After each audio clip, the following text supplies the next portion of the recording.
Welcome to Dr. Maitli's Music Therapy Channel. இன்றைய பதிவிலையும் tips to be active in old age என்ற தலைப்பில் சில செய்திகளை நம்ம பகிர்ந்துக்கலாம். சென்ற பதிவில் பார்த்தோம் நியூரோ சைக்காலஜி, அதாவது மனதளவில் சிலதெல்லாம் என்ன விதமான மாற்றங்களை கொண்டு வந்தால் நம்மளோட வயதான காலம் மூப்பு காலத்தில் நம்ம தெம்பாகவும் ஆக்டிவாகவும் எல்லா வேலைகளும் சிறப்பாக செய்ய முடியாதவும் இருக்கலாம். அதுக்கு என்ன சாத்தியங்கள்லாம் உண்டு? What are all the possibilities? what are all the requirements, what are all the changes to be done during our இந்த 60 வயசில் அப்படின்னு நம்ம பார்த்துக்கலாம். ஆனால் அது சில பேர் நினைக்கிறோம் 60 வயசு ஆன உடனேவே நிறைய மாற்றங்கள் நம்மளுக்கு செய்து கொள்ள முடியாது அப்படின்னு. ஆனால் சைக்கலாஜிக்கலாக சில விஷயங்களை பற்றி நம்ம பேசணும் அப்படின்னு சொன்னால் நிச்சயமாக ஒரு 3 அல்லது 4 நாட்களில் சில நடை உடை பாவனைகளை மாற்ற முடியும். அப்புறம் பழக்கங்கள் அப்படின்னு வரும்போது 4 வாரத்தில் மாற்றலாம். 60 நாள், அதே மாதிரி 120 நாள். இந்த 60-120 நாள் வரைக்கும் தொடர்ந்து ஒரு பழக்கத்தை ஏற்படுத்தினா நம்மளோட சாப்பிட்ற பழக்கம் இருக்கே, இந்த உணவு தான் பிடிக்கும், இதுதான் உடலுக்கு ஏற்றது அப்படின்னு நினச்சி இத்தனை நாளாக சாப்பிட்டுன்னு இருக்குமே, அது கூட மாற்ற முடியும். 4 அல்லது 5 மாதங்கள் 120 நாளுக்குள்ளேயே பண்ண முடியும். ஆனால் சில முக்கியமான மாறுதல்கள் தொடர்ந்து அதுபோல் செய்துட்டு இருந்தால் 1 வருஷத்திலே நம்ம வேற ஒரு புது ஆளாக மாறுறதுக்கு எல்லா வாய்ப்பும் உண்டு. ஆனால் இதற்கு என்ன வேணும்? அடிப்படையில் நம்மளுக்கு ஒரு இன்வால்மெண்ட்டு, ஒரு மோட்டிவேஷன் டு டூ திஸ். ஆனால் நம்மளில் பல பேர் 100 பேர் 60 வயசு தாண்டி இருக்கிறோம்னு சொன்னால் அதில் 80-85 பேர் வரைக்கும் என்ன நினைக்கிறோம், எந்த மாற்றம் வேண்டாம், அவ்வளோதான், we don't bother anyone, I will not bother anyone, நம்மளும் யாரும் பாதர் பண்ண மாட்டாங்க, நம்ம பாட்டுக்கு இப்படியே போத ஓட்டிடலான்னு. அப்படி ரிட்டையர்மெண்ட் ஒரு வேலைக்கு தான் ரிட்டையர்மெண்ட்டே உண்டு தவிர மனதுக்கு நடை உடை பாவனைக்கு நாம் நடத்த போகிற ஜெர்னி ஆஃப் லைஃப் பயணம் இன்னும் தொடரணும் இல்லை. அதுக்கு எங்கேயும் ரிட்டையர்மெண்ட் நம்மளே கொடுக்க முடியாது. அப்புறம் லாஞ்சிவிட்டி அப்படின்றது வயது தாண்டின பிறகு சீனியர் சிட்டிசன் போய் செனிலிட்டி வர வரைக்கும் நம்மளால் இருக்க முடியும் அப்படின்னு சொன்னால் அதுக்கு ஜெனட்டிக்ஸ் ஒரு காரணம், பழக்க வழக்கங்கள் ஒரு காரணம். இதெல்லாம் நம்ம மாற்ற முடியாது. மூச்சு இருக்கிற வரைக்கும் விடணும் அப்படின்னு சொல்லி நம்ம மனசில் வாங்கிட்டா கூட, ஆனால் அதுக்கு ஒரு பர்பஸ் இருக்கணும்ல. அந்த பர்பஸ் எப்படி வளர்த்துக்கிறது? சின்ன விஷயங்களில் ஈடுபாடு வச்சுக்கலாம். இனிமேல் பெரிய விஷயம் வேணும், நம்ம மகளுக்கு கல்யாணம் பண்ணணும், அதுக்காக நம்ம உயிரோடு இருக்கணும், அதுக்காக பணம் சம்பாதிச்சு சேர்த்து வைக்கணும், அப்படியெல்லாம் பெரிய ரெஸ்பான்சிபிலிட்டி இருக்காதுல்ல. ஒரு 60-65 வயசுக்குள்ள எத்தனை பேருக்கு எவ்வளோ பசங்க இருந்தாலும் அது எல்லாத்தையும் வரிசையாக ஒன்று என்ன பண்ணிப்பாங்க, திருமணம் முடித்து அவங்களோட ரெஸ்பான்சிபிலிட்டிலாம் முடிஞ்சிடுச்சு. இனிமேல் we should take care of the grand children, அவள்லாம் இருப்பாங்க, அவங்களோட விளையாடலாம் பழகலாம், அதெல்லாம் இருக்குமே தவிர that is comes under commitment. ஒரு நம்ம செய்ய வேண்டிய ரெஸ்பான்சிபிலிட்டிக்குள்ளே வராது. ஆனால் ரெஸ்பான்சிபிலிட்டி எப்போது தான் உண்டு. எனக்கு என்னோட தகப்பனாரெலாம் சொல்லுவாங்க, இப்போது ஒருத்தருக்கு மனம் முடிச்சாச்சுன்னு சொன்னால் உடனே அப்போ ரெஸ்பான்சிபிலிட்டி முடிஞ்சதுன்னு இல்லை.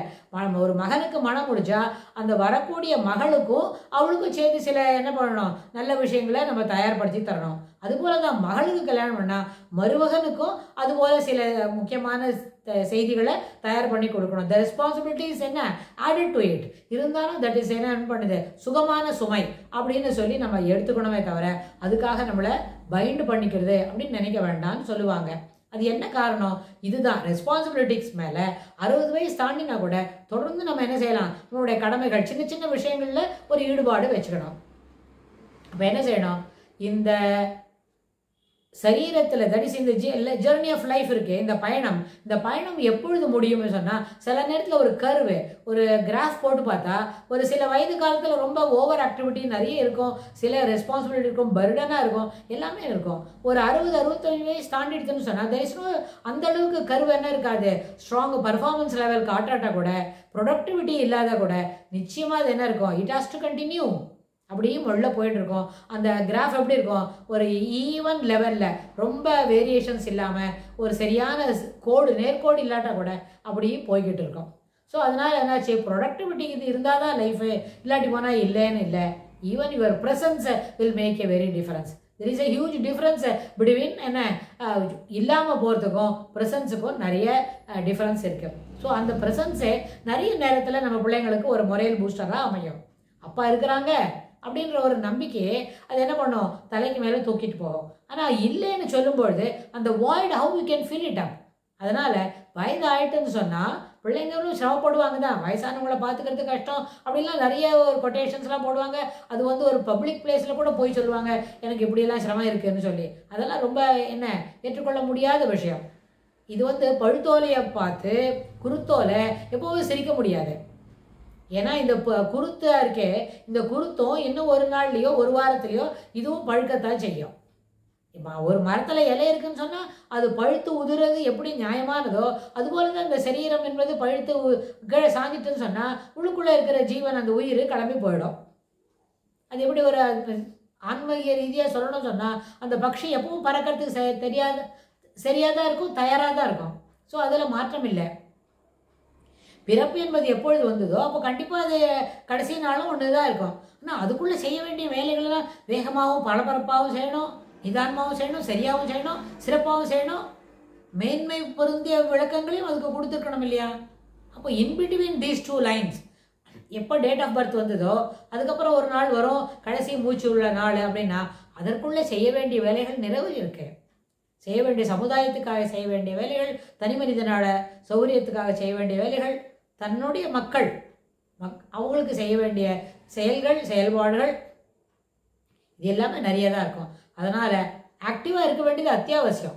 இது வந்து it is only a number. You can continue to the ஜேர்னியை வந்து அப்படியே இந்த பயணப்படுறது தொடர்ந்து ஆக்டிவாக பயணப்படணும் அப்படின்ற ஒரு ஈடுபாடு வச்சுக்கலாம். அந்த 60 வயசுக்கு மேலே சில முக்கியமான செய்திகளை செய்ய முடியும், சில முக்கியமான விஷயங்களை நாம் செய்வதற்கு நம்மை தயார்படுத்தி கொள்ள வேண்டும் அப்படின்னு சொல்லி புரிஞ்சுக்கணும். இதை புரிஞ்சுக்கிறத நம்ம பிள்ளைங்க, நம்மளோட பேர பிள்ளைங்களோ மகனோ மகளோ கூட இருந்தால் அவங்களோட பேசி யதார்த்தமாக பேச்சு வளர்த்துட்டாலே it will be of good help. It will be of ஒரு நிதானமாக நடக்கணும். ஒரு வயது காலத்தில் 20 நிமிஷத்தில் 1 கிலோமீட்டர் நடப்போம்னு சொன்னால் இப்போ 20 நிமிஷத்தில் 100 மீட்டர் நடந்தால் கூட அதுபோல் நடக்க வேண்டியது அத்தியாவசியம். நடக்க வேண்டியது ஆர்கானிஸ் ஆர் டு பி என்ன பண்ணணும், உள்ளுக்குள்ளே இருக்கிற நியூரான்ஸ் வந்து ஆக்டிவாக இருக்கணும்னு சொன்னால் நடை பழக வேண்டும். உணவு கட்டுப்பாட்டில் நிச்சயமான மாறுதல்களை கொண்டு வர வேண்டும். லெஸ்ஸர் சுகர் லெஸ்ஸர் சால்ட் அப்படின்னு சொன்னால் சுகர் நிறைய இருந்தால் தான் prefrontal lobe function, that is cognitive எபிலிட்டிஸ்லாம் ஆக்டிவாகவும் அஜைலாகவும் இருக்கும். புது புது ஃபோல்டரில் ஸ்டோர் பண்ணிக்கணும். அதனால் நீரிழிவு அப்படின்றது இல்லாத வரைக்கும் நம்ம போதுமான அளவுக்கு நம்மளுக்கு என்ன அளவில் இனிப்பு தேவைப்படுதோ அது வரைக்கும் இருக்கலாம். அப்புறம் உடலில் 6 சுவையும் போதுமான அளவுக்கு இருக்கணும், பேலன்ஸ்டாக இருந்தால் தான் நம்மளால் என்ன பண்ண சுகமே இருக்கும். எப்போவுமே சுகக்கேடு அப்படின்றதே வராது. எப்பொழுதும் சுகம் ஆரோக்கியமாக இருப்பதற்கு என்ன பண்ணணும், உடலில் 6 விதமான சுவைகள், அந்த 6 விதமான சுவைகளுக்கு ஏற்பட இருக்கிற உணவு பதார்த்தங்களை மாறாத 6 நாளைக்கு அது எல்லாத்தையும் என்ன பண்ணணும், பேலன்ஸ் பண்ணி 2 நாளைக்கு 2 சுவை, 1 நாளைக்கு 2 சுவை, 2 நாளைக்கு 4 அப்படின்னு சொல்லி அந்த சுவையில் இருக்கிற உணவு பதார்த்தங்களை நம்ம தயார் செய்து சாப்பிட்றது சுகமாக இருப்பதற்கு நல்ல வழிவகுக்கும். ஆரோக்கியம் என்பது ஒரு நாளும் குறைபாடு ஏற்படாது. அப்போ ஆரோக்கியம் குறைபடாது அப்படின்னு சொன்னால் அப்பொழுது மனம் அதற்கு ஏற்புடைய செய்திகளை செய்யும். மனம் இனிமையாக இருக்கும், மனம் மகிழ்ச்சியாக இருக்கும். மனம் ஏற்றுக்கொள்ளக்கூடிய செய்திகளை விரைவாக ஏற்றுக்கொள்ளும். சிலதெல்லாம் நம்மளுக்கு தேவையில்லைன்னு சொன்னால் it will simply brush it aside because we are not involve into it அப்படின்னு சொல்லி அது நினச்சிக்கும். ஸோ இந்த அடிப்படையில் மனதை முக்கியமாக மகிழ்வாக வைத்துக்கொள்ள வேண்டுமென்றால் உணவு கட்டுப்பாடு அவசியம். உணவில் இருக்கக்கூடிய நம்ம உணவு பதார்த்தங்கள் 6 விதமான சுவைகளையும் கொண்டிருக்க வேண்டும். இது எப்படி இருக்கணும்னு சொல்லி அடுத்த பதிவில் நம்ம விரிவாக பார்க்கலாம். விரைவாகவும் பார்க்கலாம், விரிவாகவும் பார்க்கலாம். தேங்க்ஸ் ஃபார் வாட்சிங்.